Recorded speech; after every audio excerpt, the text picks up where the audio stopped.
The Military Communications and Electronics Museum, located in Kingston, Ontario, proudly displays the history of the military's communications and electronics branch and its predecessor units that have been responsible for virtually all communications and electronics matters in the Canadian Forces since 1903. In both war and peace, at home and abroad, the members of the C&E branch have served Canada with distinction and valor. Since the days of Count Frontenac, the Kingston region has been strongly connected to Canada's military. With such important landmarks as the Royal Military College of Canada, Fort Henry National Historic Site, Fort Frontenac, and the Military Communications and Electronics Museum to remind us, it is truly difficult to forget that Canada's military has not only helped to shape the Canadian national identity, but the history of the Kingston region as well. This strong relationship between the Canadian Forces and the Kingston region continues to this day. The C&E Museum is a federally registered charity. Admission to the museum is free, however, voluntary donations are gladly accepted, and guided tours may be booked in advance. Please feel free to contact us at 613-541-4675 if you have any additional questions about the museum or wish to make use of any of its services. The museum gallery is 930 square meters, displaying artifacts from the mid-1800s to the present day. The gallery space is organized in such a fashion as to lead the visitor through time, showing the evolution of communications and electronics from the early days of semaphore flags to the technological advances of the present day.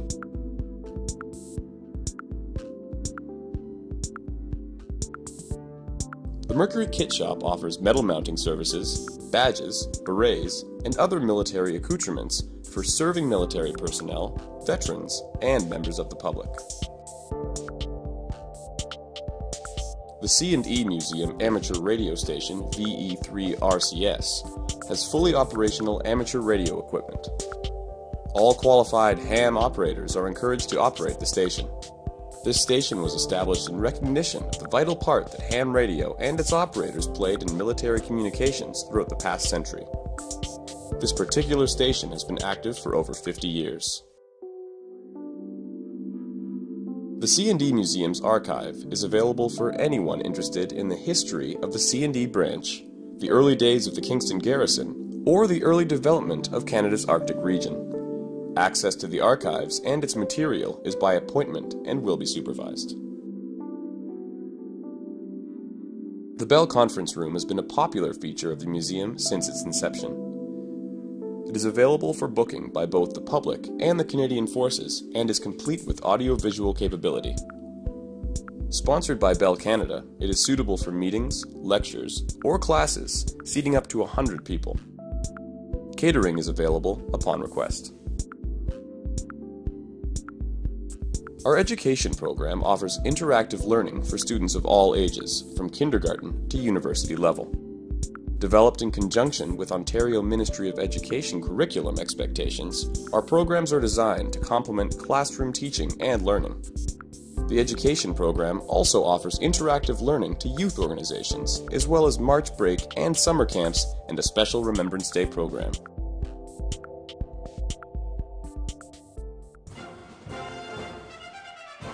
Military communications systems in Canada prior to the 20th century consisted mainly of written correspondence delivered by couriers and, where practical, short-range visual signaling devices such as heliographs and semaphore flags. While the invention of the telegraph, telephone, and wireless radio were tremendous leaps forward in communications technology, requiring specialized training for their use, it was not until 1903 that the Canadian military would establish an organized body dedicated to signaling. Following the South African War, the importance of signaling was accepted, and its place in the Canadian Army was recognized by the appointment of Kingston native, Captain Bruce Carruthers, as Assistant Adjutant General for signaling. He conceived the idea of a separate corps to develop signaling in the Canadian Army. With the establishment of the Canadian Signalling Corps in 1903, the concept became reality. From these modest beginnings, the CSC would evolve, incorporating communications personnel from other arms and services, and even changing in name, while its ultimate objective would remain the same, providing accurate communications for Canada's military. Eventually, what would later become the Communications and Electronics branch would incorporate elements of the Royal Canadian Corps of Signals, the Royal Canadian Air Force Telecommunications branch, the Royal Canadian Navy Communications Research branch, and some elements of the Royal Canadian Electrical and Mechanical Engineers.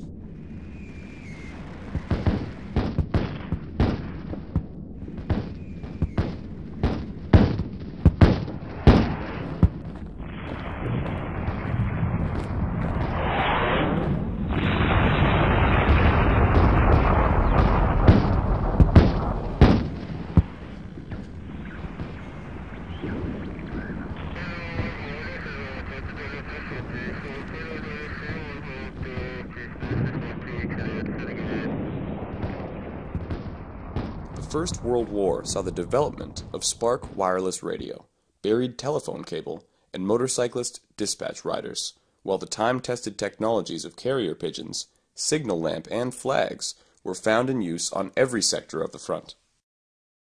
From Canada's baptism of fire at the Ypres salient to the horrific conditions at the Battle of Passchendaele, Canadian signalers served in the trenches throughout the war. This was a period of great technological innovation in military weapons and equipment, and communications technology was no exception.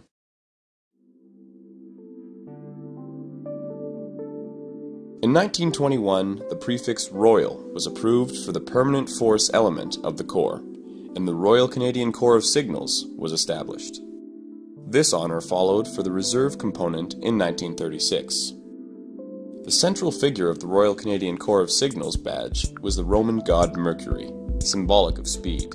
This symbol continues to be central to the present Communications and Electronics branch badge. He is affectionately known to signal personnel throughout the world as Jimmy. In the early 1920s, a signal depot was opened at Camp Borden, Ontario, for centralized signal training. In 1923, the opening of radio stations at the Yukon mining communities of Mayo Landing and Dawson City heralded the beginning of the Northwest Territories and Yukon radio system. This system eventually grew to 28 stations. This became a vital link in the development of our country's rich northern frontier, providing reliable radio communications for mining companies, aircraft, trading posts, and prospectors. Regular weather reports from these systems formed the basis for national forecasts from the Dominion Observatory. The home of the Corps has been a collection of temporary huts at Camp Borden, first occupied in 1922. However, this is to change in 1937 when the Corps School moved to its newly constructed permanent home, Vimy Barracks, Kingston, Ontario. The current Canadian Forces School of Communications and Electronics resides there in many of the same buildings today.